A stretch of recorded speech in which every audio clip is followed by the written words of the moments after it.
Hey there, folks.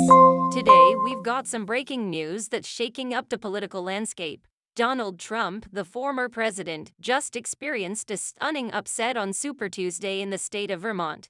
It looks like his Republican challenger, Nikki Haley, has secured a victory, marking a significant turn of events in the Republican primaries. In Vermont, Nikki Haley's triumph is nothing short of remarkable, with a commanding 49.5% of the votes, enough to secure her win. This unexpected outcome has left Trump underperforming not just in Vermont but across the entire nation on Super Tuesday, falling short of the projected polls and averages. Trump's underperformance is becoming a consistent trend, with a devastating negative 21% gap in Virginia alone. As Eric Feeling points out, this trend prompts questions about whether the polls are broken, Trump's momentum is waning, or perhaps both. In Virginia, for instance, the 538 average predicted a 49-point win for Trump, but he only managed a 28-point victory. Similar disparities are cropping up nationwide, raising concerns about the accuracy of polling data. Digging deeper into the numbers, exit polls from Super Tuesday reveal interesting insights. In Virginia, only 31% identify with the MAGA movement, challenging Trump's claim that the Republican Party is 96 to 100% MAGA. North Carolina shows a similar pattern, with 39% aligning with MAGA.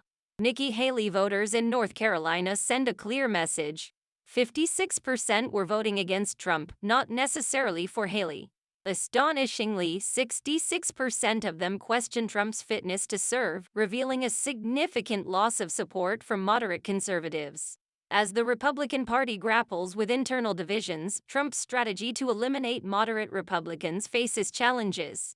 A staggering 81% of Nikki Haley voters claim they would not vote for the GOP regardless of the nominee, signaling potential hurdles in party unification. Commentators and analysts are quick to point out the potential repercussions for Trump in the general election.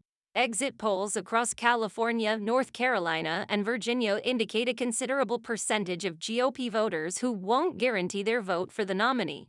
Shifting focus to the Democratic side, President Biden's performance is noteworthy. He's not only exceeding expectations but also outperforming President Obama's 2012 Super Tuesday results in several states.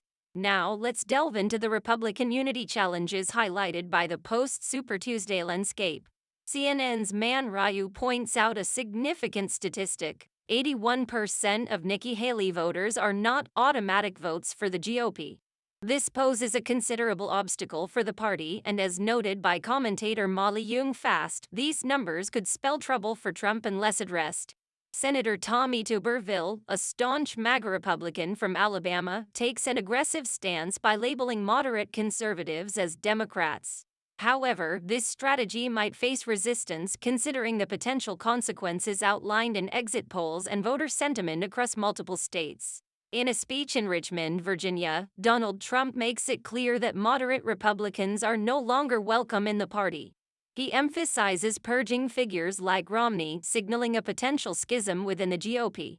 This rhetoric could impact the party's ability to unite for the upcoming elections.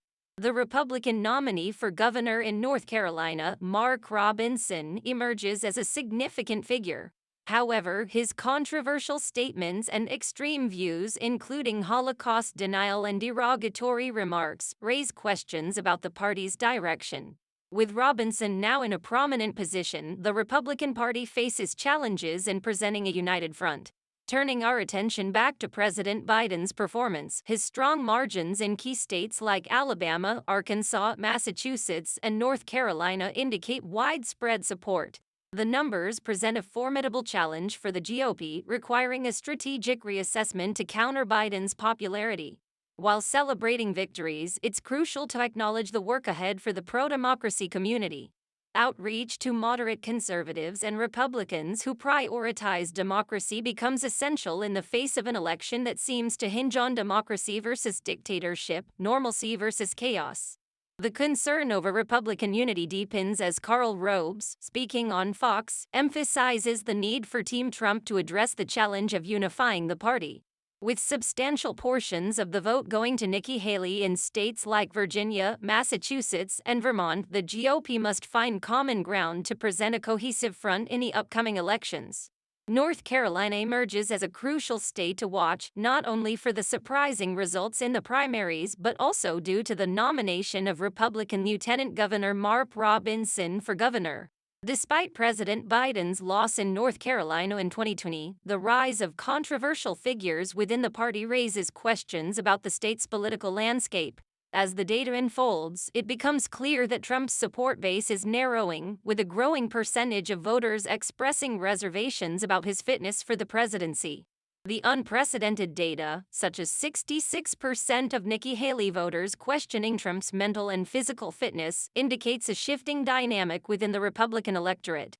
Donald Trump's insistence on purging moderate Republicans and doubling down on the MAGA movement raises concerns about potential divisions within the party.